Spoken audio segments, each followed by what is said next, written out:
So I'd like to welcome everyone to today's webinar. The topic today is using Statgraphics and R for text mining.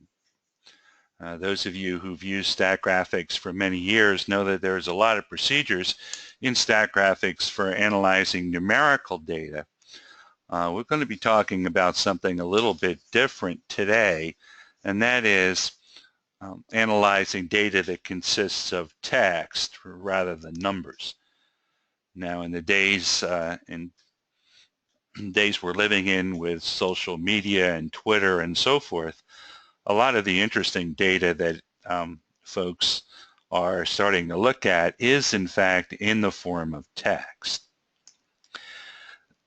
What we're going to be doing today is showing how we can leverage the new interface between Statgraphics and R that we released first with our latest build, which is version 17.2 of Statgraphics Centurion.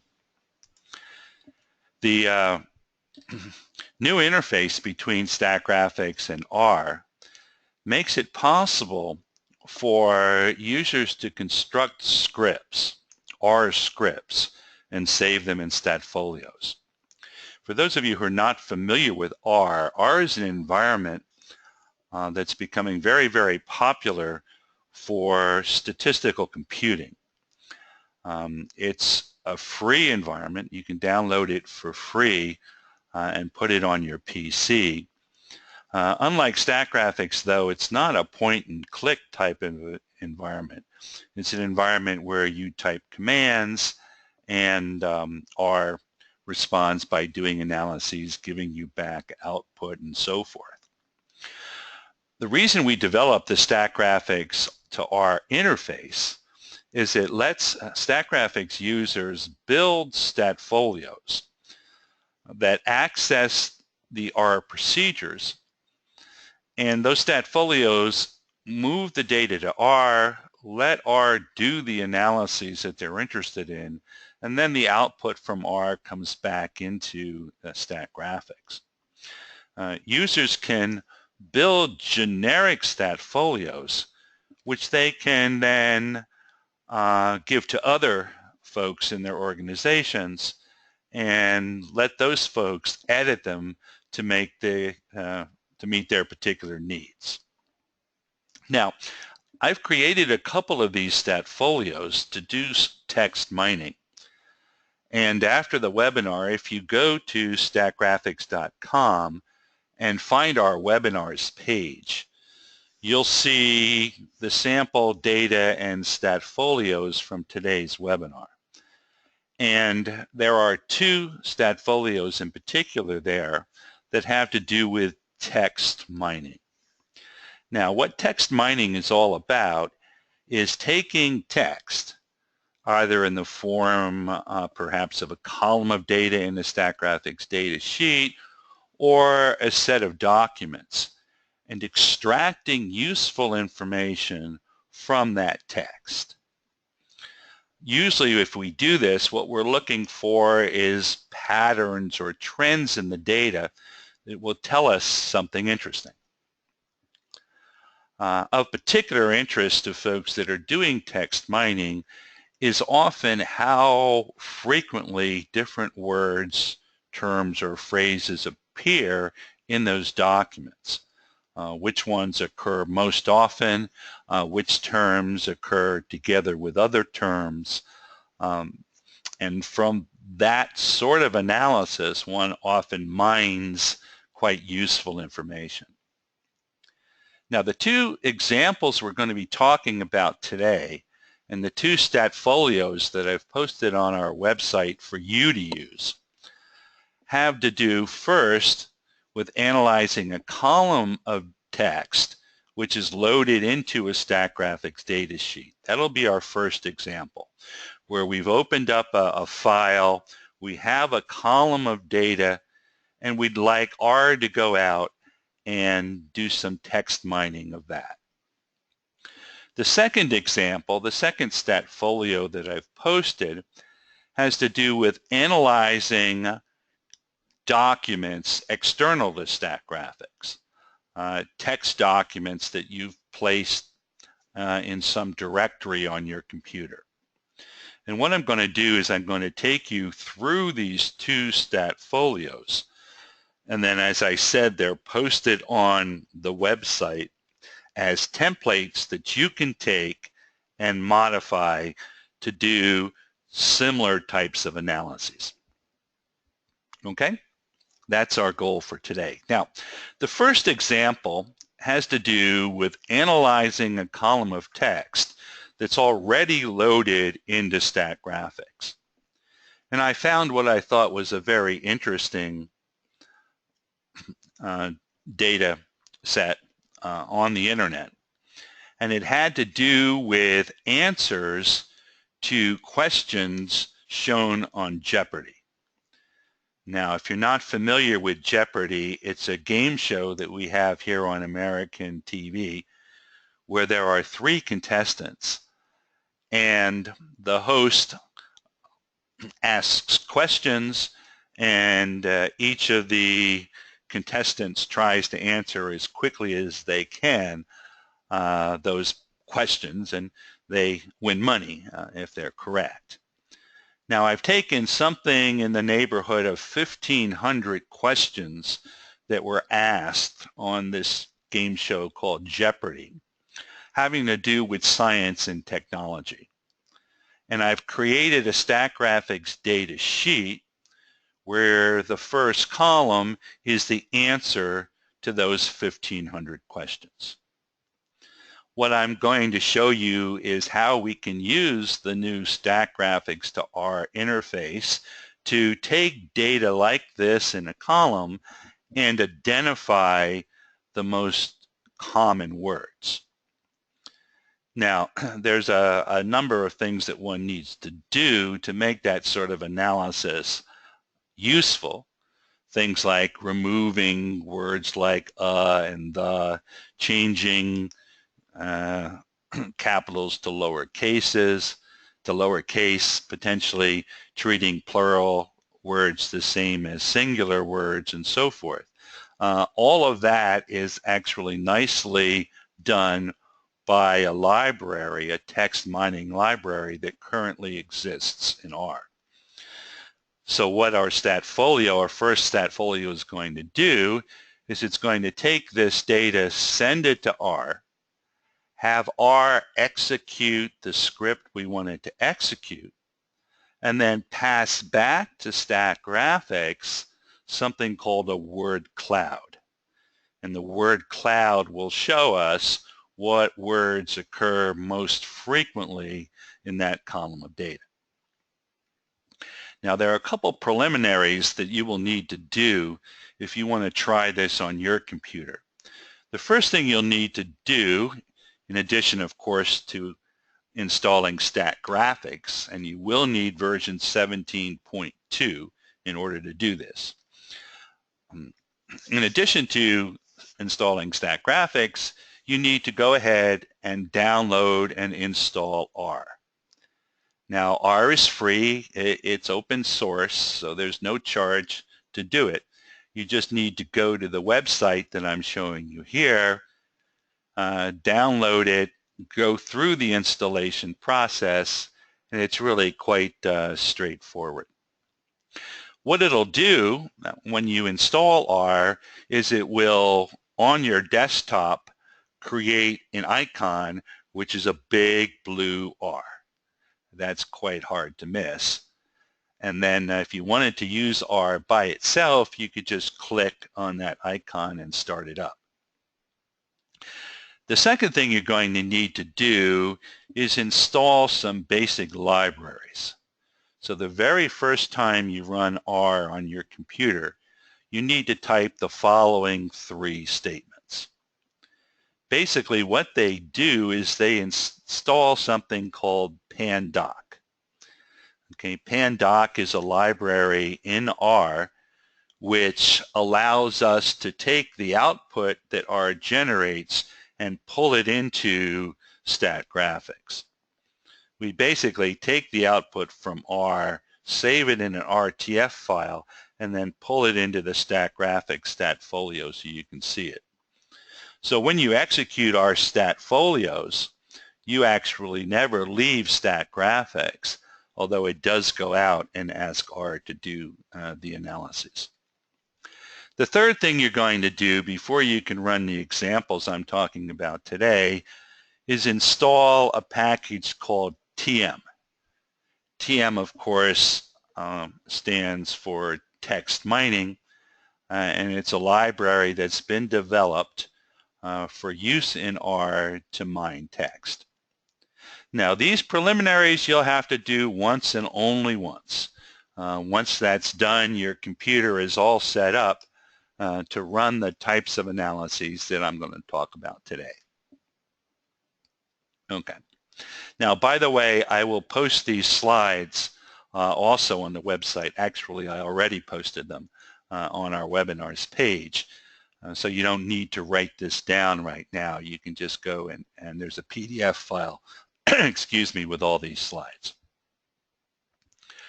Okay, now the first StatFolio I'm going to show you today is a StatFolio called Mine Text Column.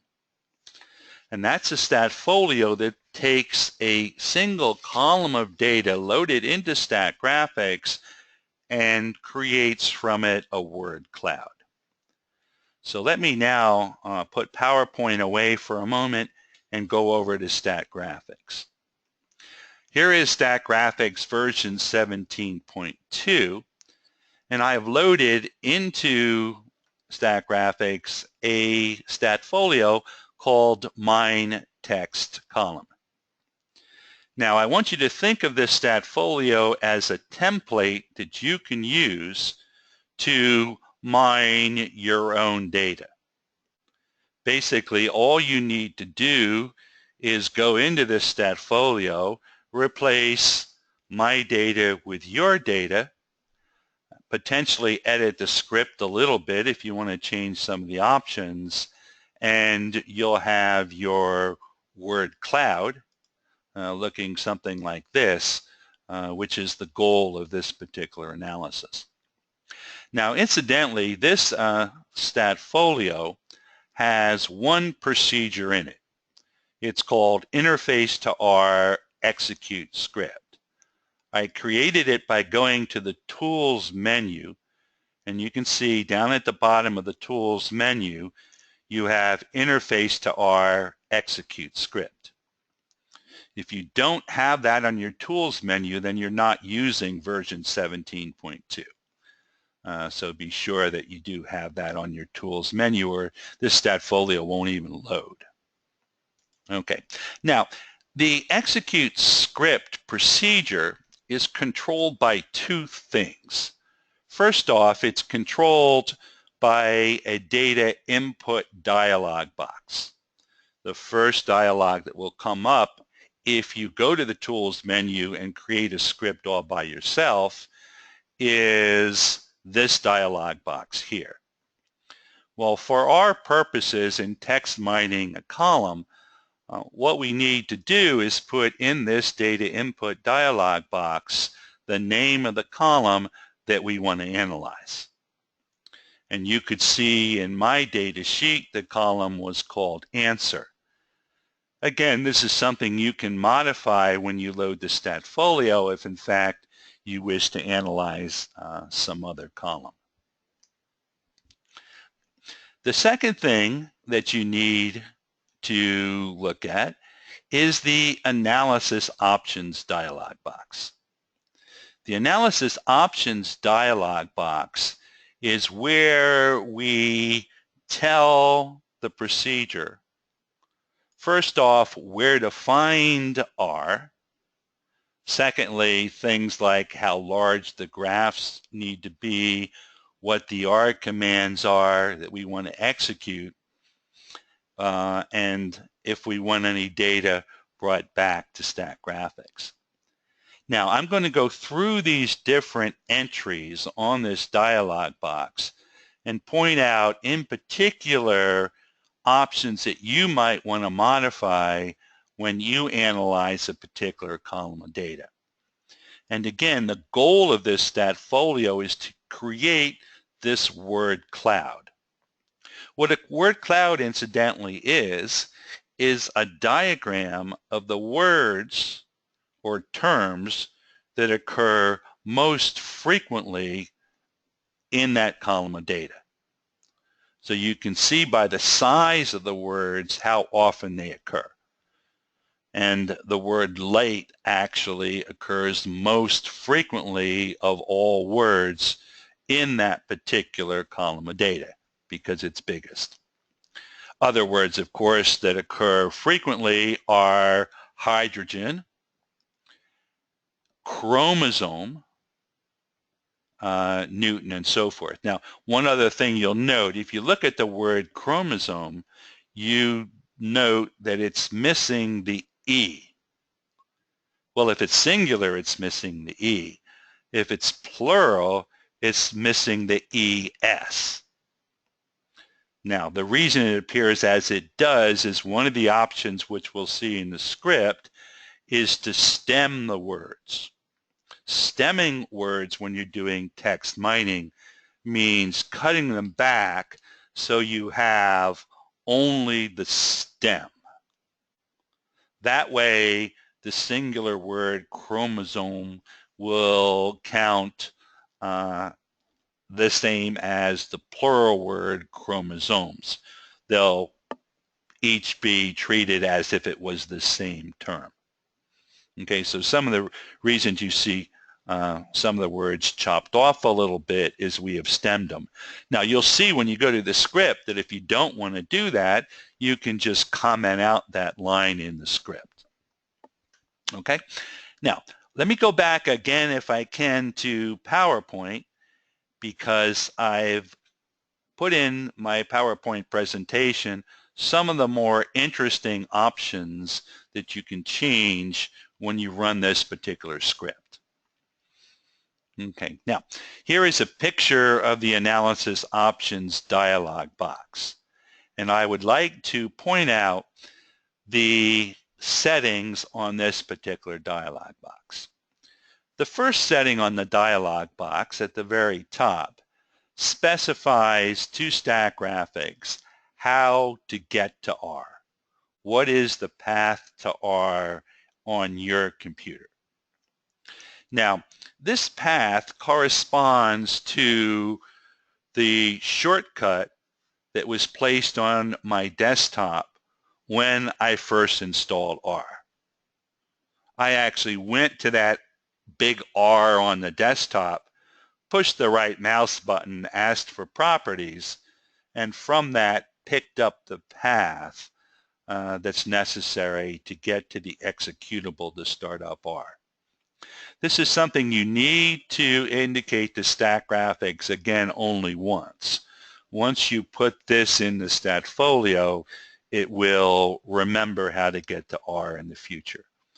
But you do initially need to give it the path associated with the installation of R, which is usually in a program files directory someplace.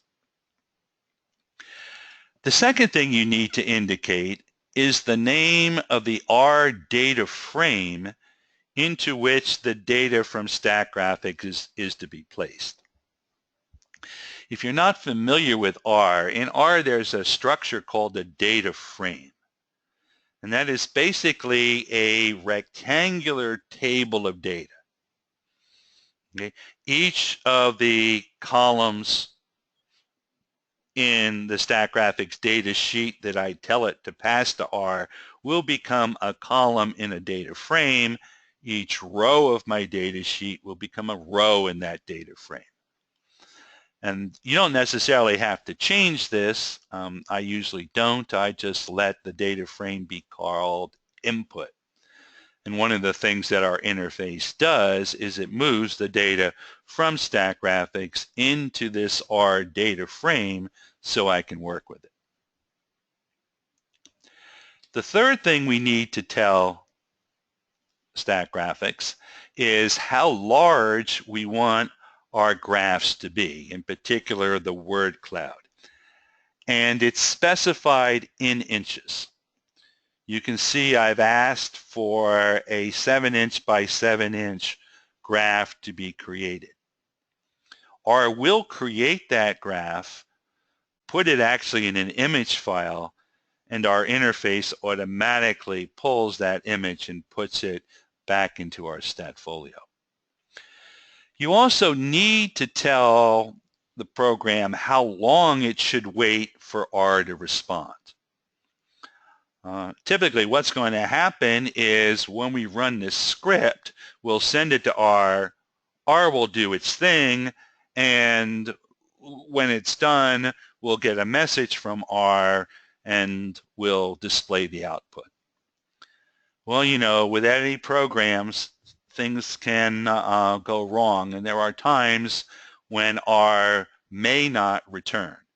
Something may happen, something may go wrong in the R executable, and what the timeout specifies is how long we should wait until we assume that R is not going to come back to us. Okay, I usually leave that at 60 seconds. If you're analyzing a large amount of text, you may need to increase that because it may take R several minutes to analyze the data, you know, if you had many thousands of lines of text to look at. Okay, now the third thing that I want you to look at here, I don't know if it's the third or fourth, but I want you to see the large edit field on this dialog box. The large edit field is where the script has been typed that R will execute. Now, I wrote this script and typed it in here. What you'll need to do is simply make edits to it. Okay? A lot of things you won't want to change, but there are certain options that you in fact may want to. So I thought I would look at that script in some detail, explain what it's doing, and tell you what you're likely to want to change or just leave alone. The first line in the script, well, the very first line is actually a comment. Comments in R start with a hashtag or numeric sign. Any line starting with that hashtag will not be executed. So if you wanted, for example, to comment out one of the lines in the script, you can just put that hashtag symbol in front of the line and it will not be executed. Anyway, the actual first line that will be executed tells R what working directory to use. Okay. On my computer, I have a directory C:/temp that I have programs use to put temporary files. Now, one thing you'll notice about that directory is it actually says C:///temp. You need, when you type in paths in R, to put not a single backslash, but a double backslash. Okay, so if you do have to type in a directory for R, it has to have a double backslash everywhere you would normally just put a single backslash. Okay, now you probably won't have to change that unless you don't have a directory called C:/temp. You might, in fact, just want to create one. The second statement in the script asks it to load the text mining library. TM is a library, one of thousands of libraries actually available for R. This one designed to do text mining. You won't need to change that. The third instruction in the script tells it to import the data from Statgraphics and put it into a data frame called input. Again, that does not need to be changed. The next section of code tells R to create a corpus from the data column. Now, I never knew what the word corpus meant till I started looking at text mining. What corpus is, though, is typically a collection. A corpus is a collection of text documents. And in order to do text mining in R, the first thing you do is create a corpus. Now, in this case, there are not multiple documents, although there will be in my second example. In this case, it's simply a single column of data. These statements tell it to take that column of data and to create a corpus from it. The next line of code here tells R to remove all punctuation from the text. Take out commas and periods and exclamation points and so forth. Okay, we don't really want to worry about those. The next section tells it to convert specific symbols to spaces. Okay? What it does is actually create a function called toSpace and then asks it to change all forward slashes to spaces, all @ symbols to spaces. Now, you may want to add additional lines to the script similar to these lines if, in fact, there are other symbols that you would like to have removed from the document. Otherwise, they're going to be treated, you see, as part of the words of the text in the document. So you put in as many lines similar to this as you have special symbols that you'd like to get rid of. I'm also going to tell it to remove any numbers. I'm going to tell it to make all text lowercase.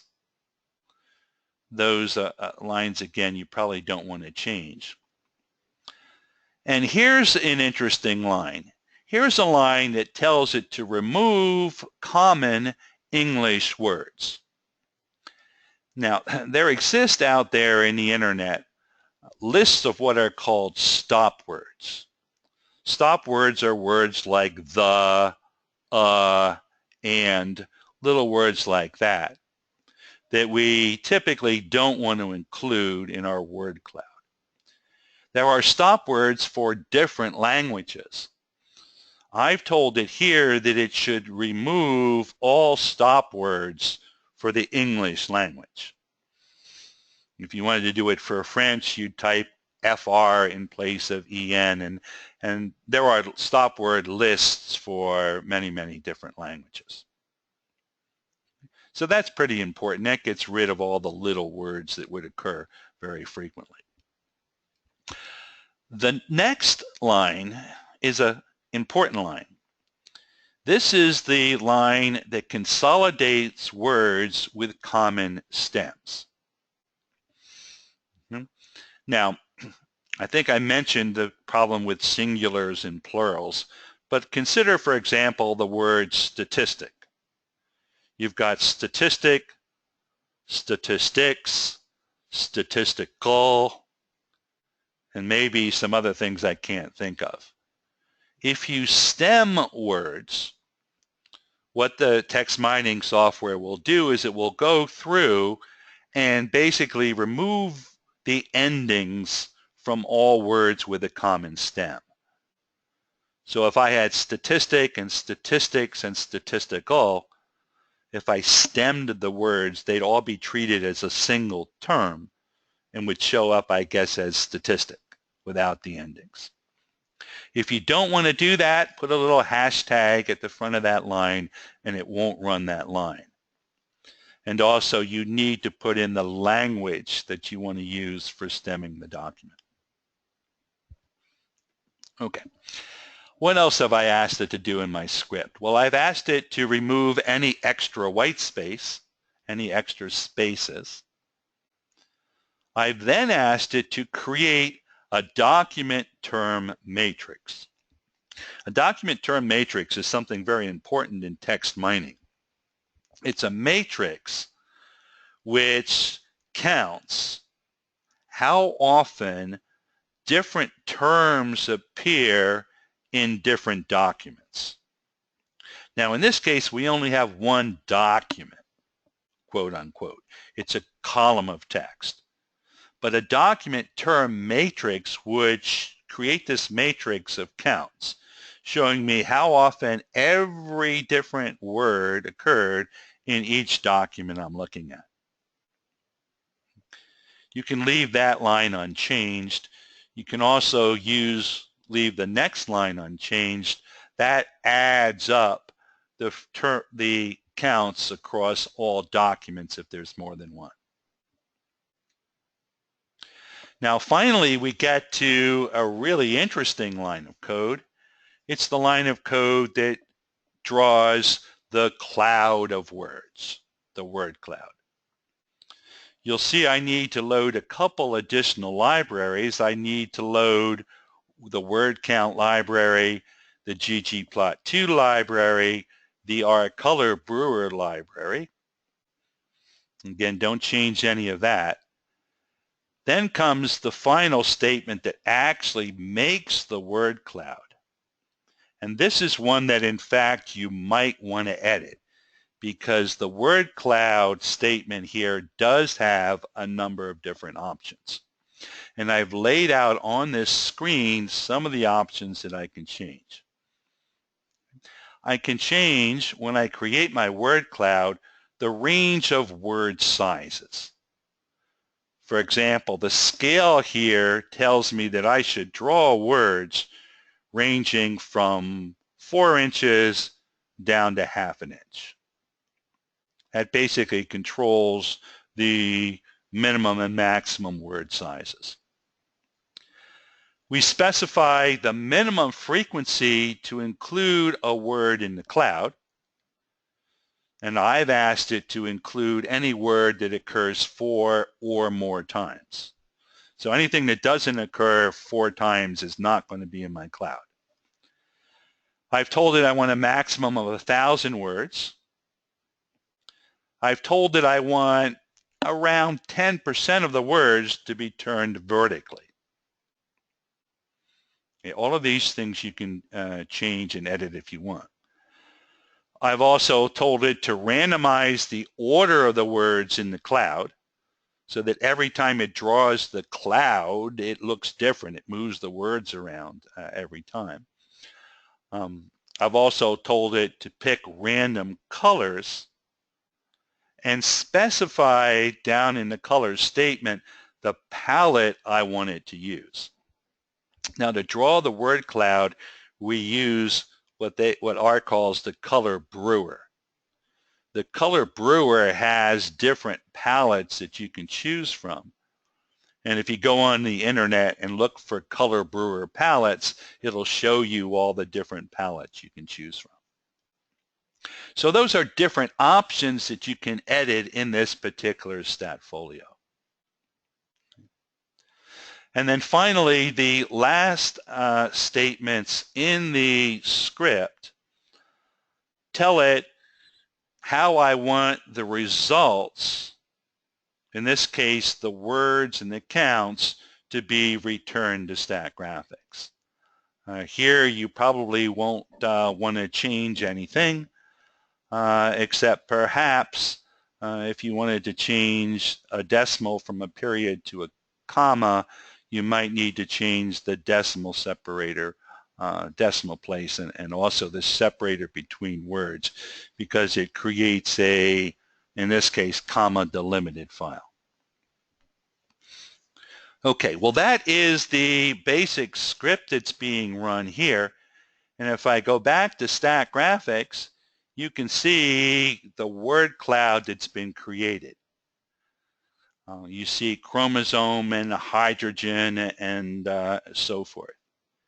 Now, just to show you how I could change a few things, as I said, I could go to Analysis Options by right-clicking.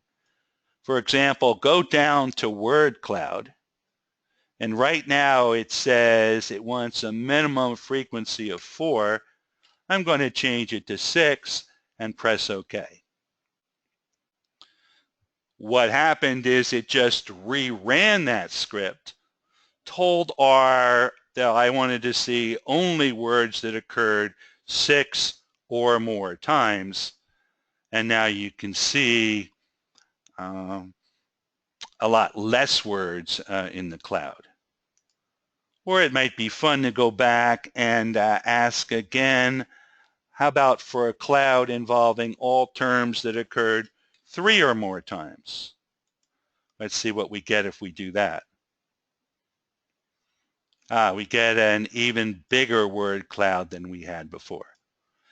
Now notice that this image has been placed in the analysis window in Statgraphics, although R actually created it as an image file, we pulled it back into the StatFolio. Now the other thing that R did for us is place into datasheet B each of the different words and the counts of how often those words occurred. The last part of the script asked R to send back the terms and the counts. And one thing I might do here using the right mouse button is ask it to sort my file perhaps in descending order. Okay. And now you see, I'm sorry, where was the data book? There it is. Oh, I actually sorted it by terms. I'm sorry. I wanted to sort it by counts in decreasing order. That's a little bit better. Here we go. Let's go back to the top. Make sure I'm doing this right here. Sort, primary column is count in descending order. There's the sort I wanted.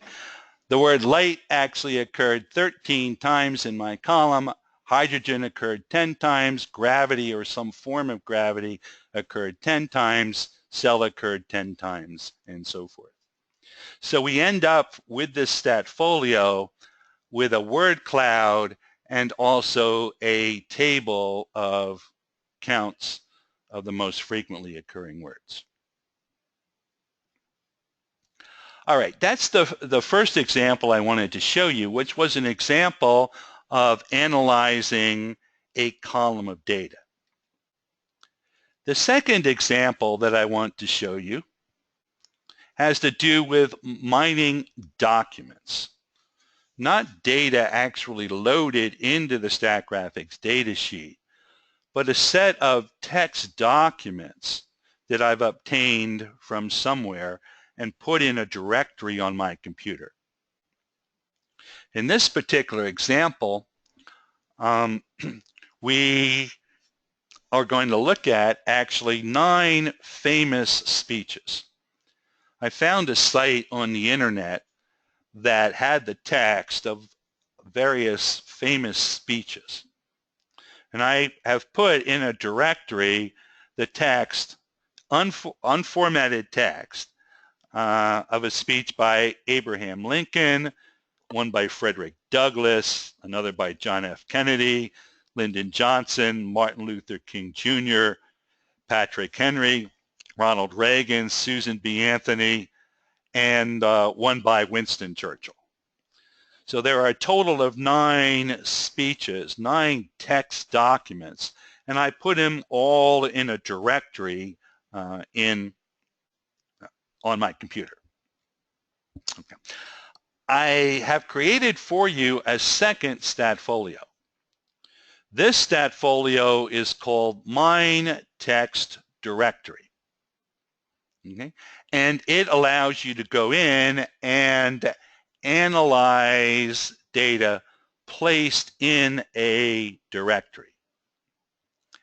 Now, it has, like the first analysis we looked at, a script that will be run. And I just want to point out a couple lines in the script of this second StatFolio that are different from the first.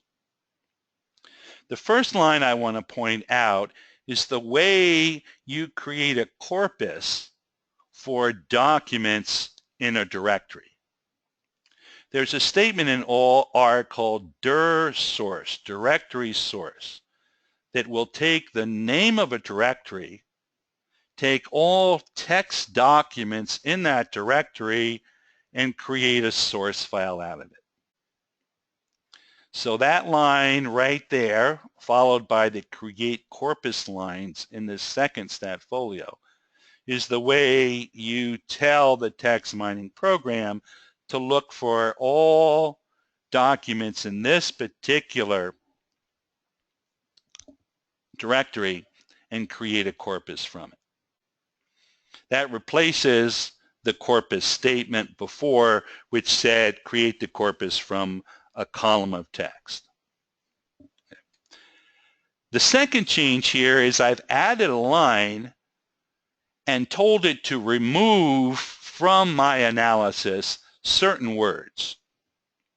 I actually made a word cloud without removing these words, and certain words, can, may, and will, came up as the most commonly occurring words. Well, that was not particularly interesting to me, so I added another line to the script telling it to remove these words, can, may, and will.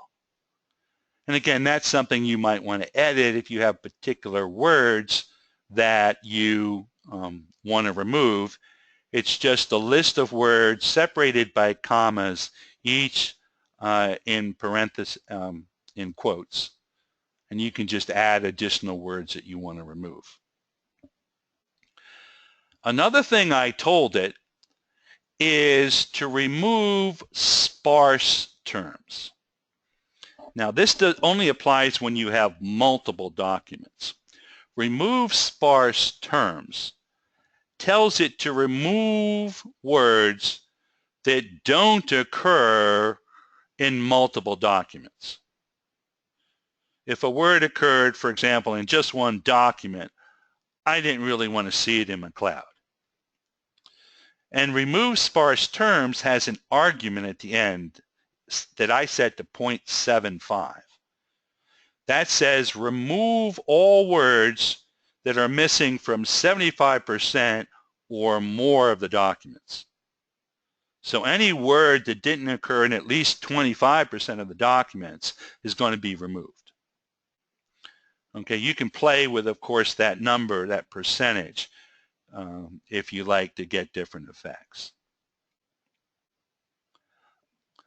Another thing I told it is to set the random seed at 0. You had noticed that I had asked it in the word cloud to randomize the order of the words and to select random colors. That means that every time I generate a word cloud, even if I repeat the same script, I'll get a different cloud. Well, you can fix the random seed, which basically starts the random number generator at the same point every time, and that makes sure you get the same result. So I told it to set the seed at 0. You can try different seeds and you'll get different outputs. But once you find a cloud you like, just keep that seed fixed and you'll get the same cloud all the time. And then the last thing I added to the script was a statement, find associations. One thing the text mining program will do if you have multiple documents, and in this case, remember I have 9 speeches, is we'll go out and we'll find words that are correlated with each other, that tend to occur the same numbers of times, or at least proportionately in similar proportions across multiple documents. And what I've told it is I've told it to look at the words freedom, nation, and vote. 3 words that I know occur quite frequently in those speeches. And find me any other words that have a correlation of at least 0.8 with those words. And you'll see as part of the output I'll get a table of other words that are highly correlated with freedom and nation and vote. It's a very useful thing to want to do when you have multiple documents. Okay, well, back to Statgraphics. Let's go ahead and load up that StatFolio. Let's close the one we're looking at and load up my second StatFolio. It's called Mine Text Directory. Now, there's no data to analyze here because all the speeches are out in a directory, but it did go ahead and it ran the script, and here's the word cloud that it generated. You can see that nation occurs most frequently amongst those scripts. Words that also occur frequently in those speeches, all 9 speeches combined, are the words freedom, right, and you can also see it's done some stemming of some of the words so that words with the same stem will be counted as the same word. Very nice word cloud. And then the last thing I wanted to show you is that if I look at the output, oh, and incidentally, you're seeing the entire output here generated by R. You're seeing the statements, the summaries, in addition to the word cloud. And finally, down here, you see the table of associations.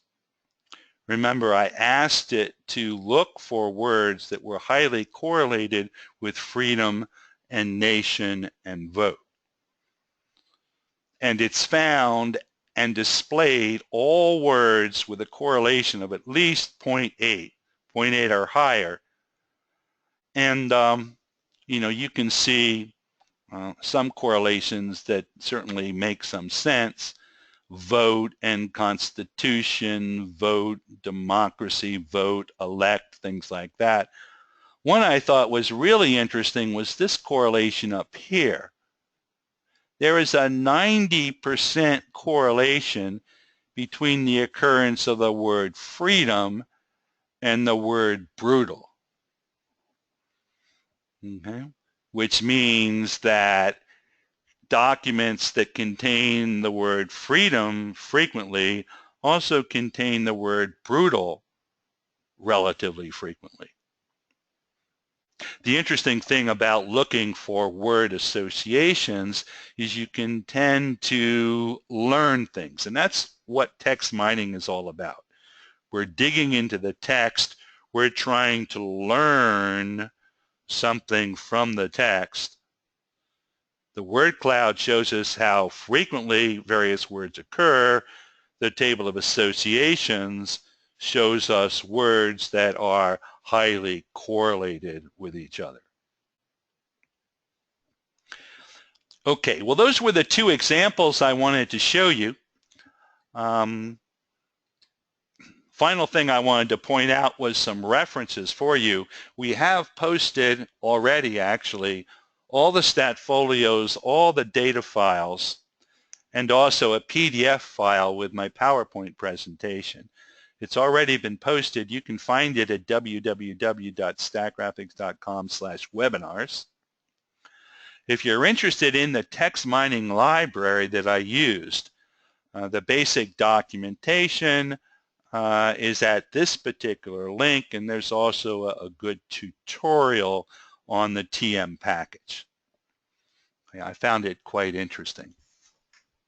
Okay, now, one thing we are going to do over the next couple weeks, at least during the fall, is invite other users out there in the Statgraphics community to create other generic StatFolios like I've created.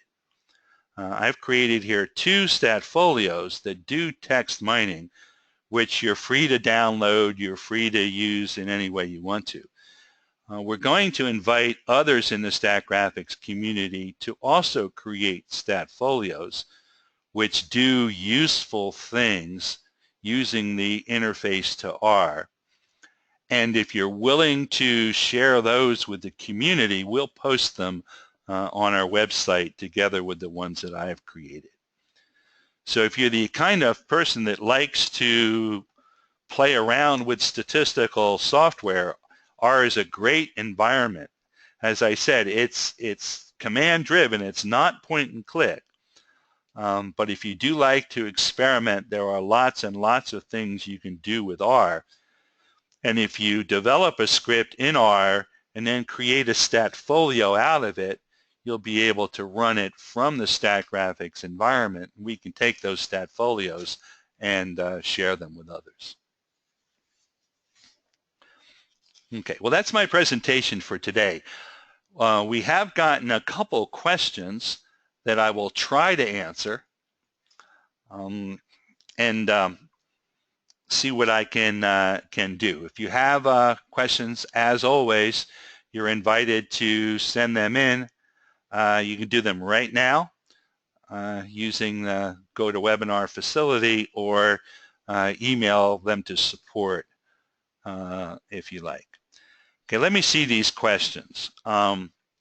First question, if R is installed on a network server and not on a person's individual computer, will it still work by just changing the path to R pointing toward the server?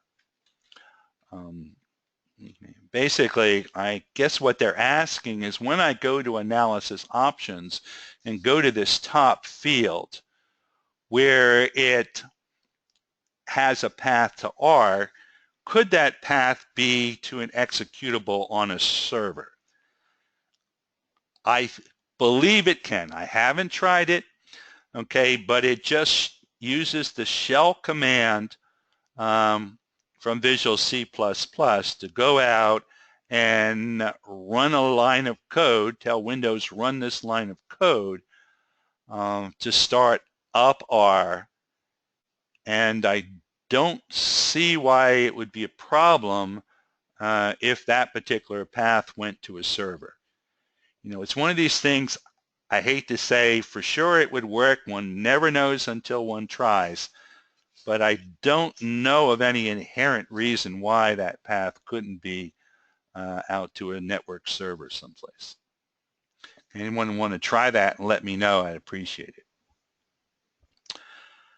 Second, can the R interface read in Statgraphics SGD files, or does the data have to be comma delimited files? The way we have written the interface so far is it needs to be comma delimited files.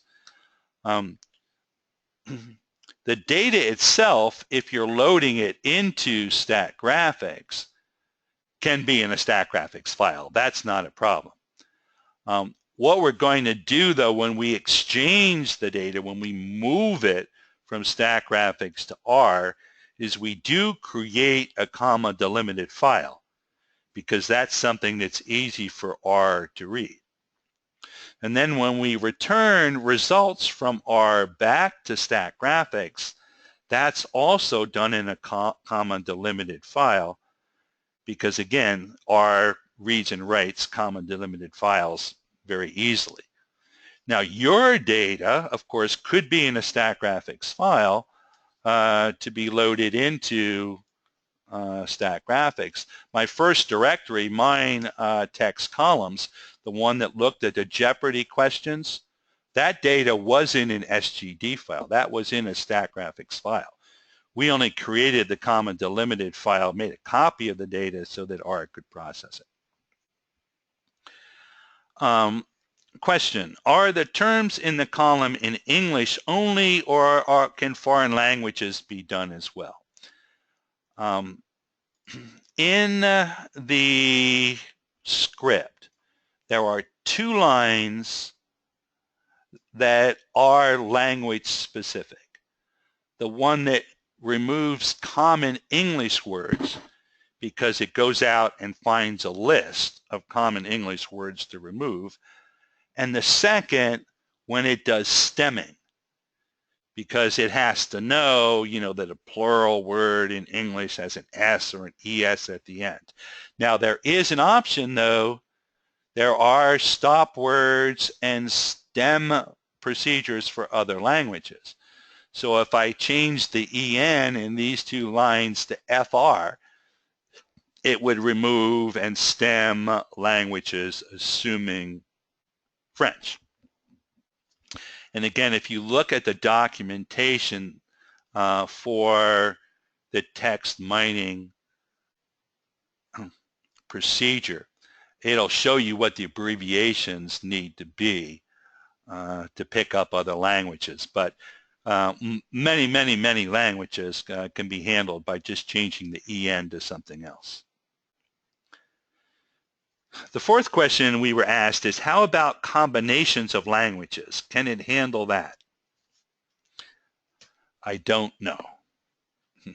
I don't know if it's able to do it. Well, actually, I guess it could. I mean, there's no reason I couldn't take a line, remove common English terms, and then if I copied those couple lines and put in another line, I could say, okay, also take out common French words, FR. Okay, and you got to be careful.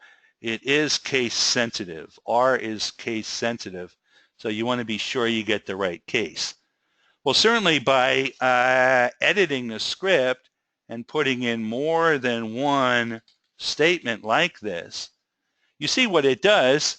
If you look at the text, it takes the corpus, takes out the stop words, and assigns it back to corpus. So there's no reason I couldn't do it in sequence to take out common English words and then common French words. And you could certainly do the same thing with stemming. You could stem it based on English stems and then go in and stem it based on French stems as well if you wanted to. Okay. The fifth question we got, can you cut and paste code into and out of the R command window? Absolutely. I think I just did that, in fact. I just took my mouse, highlighted a couple lines of code, hit Control-C to put it on the clipboard, then you can go anywhere else you want to in the script, get some space, Control-V will paste it in. In fact, the way I developed the scripts, to be honest to you, is I went into the R console to start off with. The R console is what you get when you go to your desktop and click on that big R. That opens up the R console. I actually developed the script in the R console and then copied it and pasted it into my StatFolio. And then I tweaked it once it was in the StatFolio. But the nice thing about the R console is you can experiment, you can make mistakes, you can see what works, what doesn't work, until eventually you get the script that you want, and then you can copy and paste it into your StatFolio. Question 6, will it create a reporter file for the output?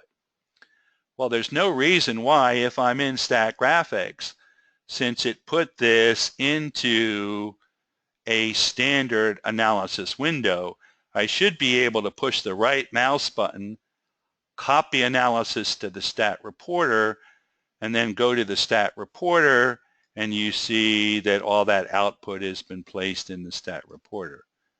And then I can always say, save the stat reporter as, save it in an RTF file, and I've got my report that I could pull into Word.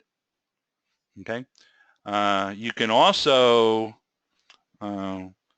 take this output, I would assume, copy it to the clipboard, go into Word. Where's Word? Oops, it's on my other screen. Here it is. Do a paste. Yep, and there's all the output in Word. So yeah, copy and paste is no problem because what we have done is we've taken the output from Word, put it into a standard Statgraphics window, so everything you can do with a Statgraphics procedure you can now do with the output that Word generated. All right, those were 6 questions. Did we have any other questions? I don't think so. In that case, I want to thank everyone for their time. I tried to keep this webinar a little shorter, knowing that your time is busy. We will be doing some additional webinars over the next couple months, similar to this one, in which I'm going to take some of the procedures in R that I think are particularly useful to Statgraphics users that do things that the current version of Statgraphics doesn't do, and build some more of these template StatFolios and show you how to use them so we can make good use of the new interface between Statgraphics and R. Again, thank you for your time. Go ahead, take a look at the things that we've posted on our website and let me know how it all works. Again, have a great day.